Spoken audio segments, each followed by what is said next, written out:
আড়াল থেকে প্রান্তিক ও চিত্রার গোপন চক্রান্ত শুনে অগ্নি জানতে পারলো চিত্রা ও প্রান্তিক কি কথাকে মারতে চেয়েছিল। হ্যাঁ বন্ধুরা, আমরা এমনটাই দেখতে পাবো কথা ধারাবাহিকের আগামী পর্বগুলোতে।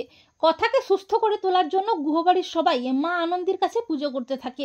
আর প্রান্তিক কথাকে মারতে এসেও মারতে পারে না কোনো মতেই, কিন্তু প্রান্তিক সুযোগের অপেক্ষায় হসপিটালেই থাকে। এরপর অগ্নি ও গুহবাড়ির সবাই হসপিটালে আসে, এমনকি চিত্রাও আসে।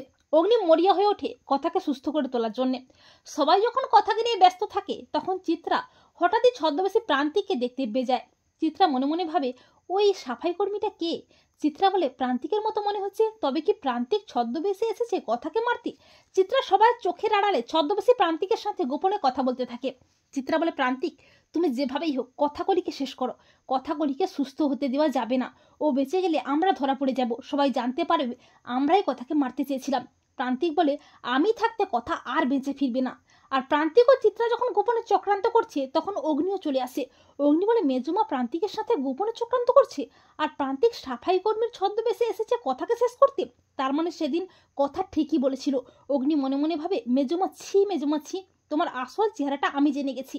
এবারে তোমার মুখোশ খুলে তোমাকেও প্রান্তিকে শাস্তি দেওয়ার পালা এসে গেছে।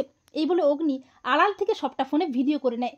তো বন্ধুরা, তোমরা এটাই চাও তো যে আড়াল থেকে প্রান্তিক ও চিত্রার গোপন চক্রান্ত শুনেই যেন জানতে পারে অগ্নি যে প্রান্তিকে চক্রান্ত করে কথার ক্ষতি করেছে? কমেন্ট করে এক্ষুনি জানিয়ে দাও তোমাদের মতামতটি।